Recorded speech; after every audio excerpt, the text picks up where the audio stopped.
இருக்கும் அனைவருக்கும் இறைவன் புறத்திலிருந்து சாந்தியும் சமாதானம் உண்டாகட்டும். நவீன உலகத்தில் அரிய கண்டுபிடிப்பு சினிமா அப்படின்னு சொன்னால் அது மிகையாகாதுன்னு நினைக்கிறேன் நான். அப்படிப்பட்ட சினிமாவை இங்கே எல்லாருமே பல விதமாக பார்த்துட்ருக்காங்க. பொழுதுபோக்குக்காக சினிமா எடுக்கப்படுது. சிலர் பணம் சம்பாதிப்பதற்காக சினிமாவை எடுத்துகிட்ருக்காங்க. சிலர் புகழை சம்பாதிப்பதற்காக சினிமா எடுத்துகிட்ருக்காங்க. இன்னும் சிலர் அதிகாரத்தை பிடிப்பதற்காகவும் சினிமாவை எடுத்துகிட்ருக்காங்க.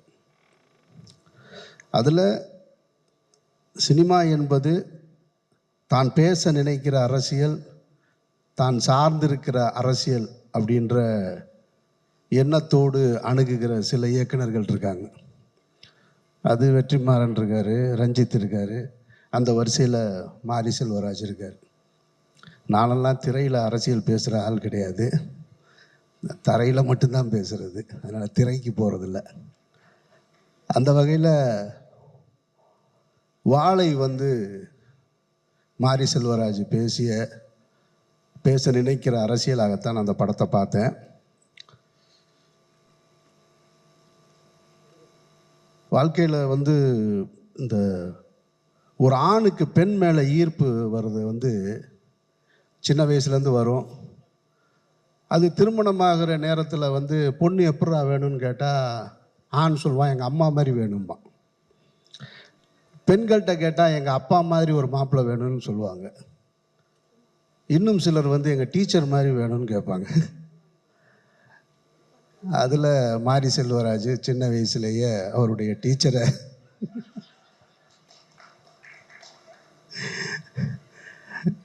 சரத் சார் பேசும்போது சொன்னார், நான் 8வது படிக்கும்போதே டீச்சரை லவ் பண்ணேன்னு. சரத் சார் இப்போவும் லவ் பண்ணுவார் டீச்சரை. தானு சார் பேசும்போது தன்னுடைய டீச்சர்கள் எல்லாம் சொன்னார். இதில் என்ன ஒரு விஷயம்னா, இப்போ இந்த டீச்சரை லவ் பண்ண அனுபவம் எல்லாத்துக்கும் இருக்கும். இப்போ சொல்லலாமா வேணாமான்றது தான் இப்போ இதில் இருக்கிற பிரச்சனையே.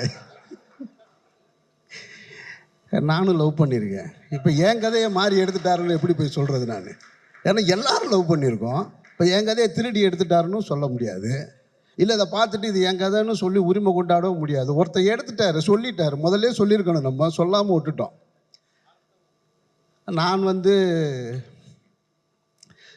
பேர் சொல்லலை, ஏன்னா அவங்க இப்போ என்னுடைய தாய் ஸ்தானத்தில் இருக்கிறாங்க.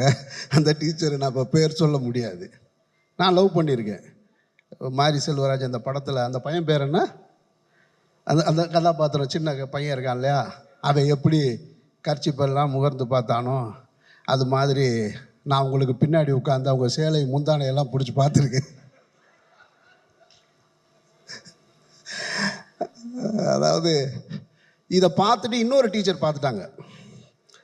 இதை இன்னொரு டீச்சர் பார்த்துட்டு, டீச்சர் என்ன வேலை செய்கிறான்னு தெரியுமா அப்படின்னு சொல்லிட்டு கூப்பிட்டு முட்டி போட சொல்லிட்டாங்க. சரி முட்டி போட்டு நின்னேன். முட்டி போட்டதுக்கப்புறமும் நான் முட்டி போட்டு நின்று அந்த டீச்சரை பார்த்துக்கிட்டே இருந்தேன். அவனுக்கு எவ்வளோ திமிரு பாருங்க. டீச்சர் முட்டி போட சொன்னதுக்கப்புறமும் அவன் உங்களை தான் பார்க்குறான் அப்படின்னு திரும்ப சொன்னாங்க. அந்த நினைவுகள்லாம் இருக்குது, மதுரை ஸ்கூலில் இருக்குது. அதுக்கு காரணம் அவங்க அழகாக இருக்காங்க அப்படின்றது கிடையாது, அவங்க நம்மக்கிட்ட அணுகிற அந்த முறை தான். அதுதான் அந்த காதலை உண்டு பண்ணதாக நான் நினைக்கிறேன். நான் இப்போ சமீபத்தில் அந்த டீச்சரை நான் வீட்டில் போய் பார்த்துட்டு வந்தேன், அந்த தாயை பார்த்துட்டு வந்தேன் அப்படின்னு சொல்கிறது தான் சரியானதாக இருக்கும். அந்த மாதிரி ஒரு வாழ்க்கையை மாரி செல்வராஜ் இந்த படத்தில் தன்னுடைய வாழ்க்கையை பதிவு பண்ணியிருக்காரு. சினிமாவுக்கு எல்லாருமே ஏதோ ஒரு மூலையிலேருந்து கஷ்டப்பட்டு தான் கிளம்பி வந்திருப்போம். எல்லாருக்குமே ஒரு கதை இருக்குது. தானு சாருக்கு இருக்குது, சரத் சாருக்கு, வெற்றிக்கு இருக்குது, ரஞ்சித்துக்கு இருக்குது, எல்லாத்துக்கும் இருக்குது, இங்கே இருக்கிற சூரிக்கு இருக்குது. ஆனால் எல்லோருக்குமே தான் வாழ்ந்த வாழ்க்கையை படமாக்குற அளவுக்கு வாய்ப்பு கிடைக்கிறது இல்லை. கிடைக்கும்போது வேறு ஒரு விஷயங்களை படமாக்குறோம். அந்த அடிப்படையில் பார்க்கும்போது மாறி தனக்கு கிடைத்த வாய்ப்பை சரியாக பயன்படுத்திக்கிட்டார் அப்படின்றது தான் இதில் மறுக்க முடியாத உண்மை. எல்லோரும் நினச்சா எடுத்திருக்கலாம் தன்னுடைய வாழ்க்கையை.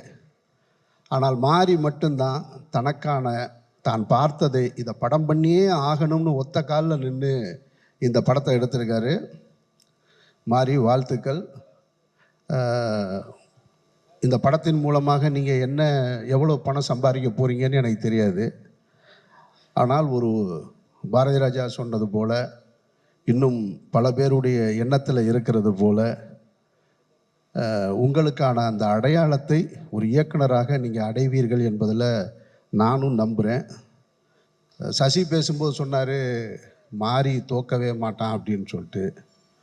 நமக்கு இந்த வெற்றி தோல்வியெல்லாம் நம்பிக்கை இல்லை. கலைஞனுக்கு என்றைக்குமே தோல்வி கிடையாது. சாகிற வரைக்கும் அவன் கலைஞன் தான்.